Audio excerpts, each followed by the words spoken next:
Dans l'actuel musée des esclaves. Celle-ci est la dernière construction. C'est la dernière captiverie d'esclaves. Parce que toutes celles-ci ont été construites avec l'époque portugaise, qui date de 1536. Mais celle-ci date de 1776 par les Hollandais. C'est pour cela que la peinture elle est rouge. Alors dans toute cette maison-là, 200 à 150 esclaves patientaient ici pour le trajet de 3 mois à 3 mois et demi. Donc dans cette maison, ils avaient exigé pour des hommes un poids minimum de 60 kg avant de les vendre. Et pour les femmes, c'était la virginité. Et comment constater qu'elles étaient vierges? En regardant la forme de ses seins. Si elles étaient bien fermes, si elles étaient basses, elles étaient considérées comme non vierges. Et les enfants, c'est la denture et son état civil. Et on faisait quoi des femmes qui étaient pas vierges? Qui n'étaient pas vierges, je les vendais 4 fois plus moins cher. Dont la valeur de l'homme dépendait d'une barrique d'alcool ou d'eau de vie. Et c'était égal à la fille vierge.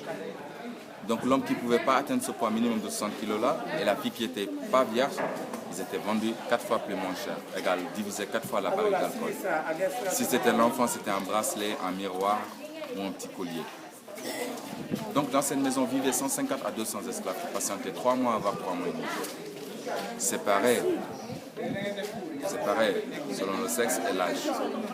Donc gauche à droite, à l'entrée vous avez 3 cellules. Typique pour les hommes, de 2,60 m sur 2,60 m.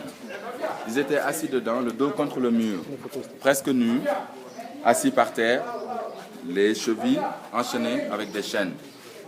Donc ces pauvres n'étant libérés qu'une seule fois par jour, c'était le soir, pour aller aux toilettes ou pour manger. Donc tout ce qu'ils faisaient avant, c'était dans les cellules.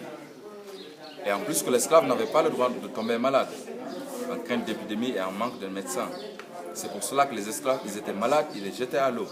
Accrochés au milieu de la chaîne une grosse boule de 10,3 kg pour les faire couler. Et c'est ce que fait que la côte a été envahie par les requins, vu qu'ils jetaient les cadavres dans la mer.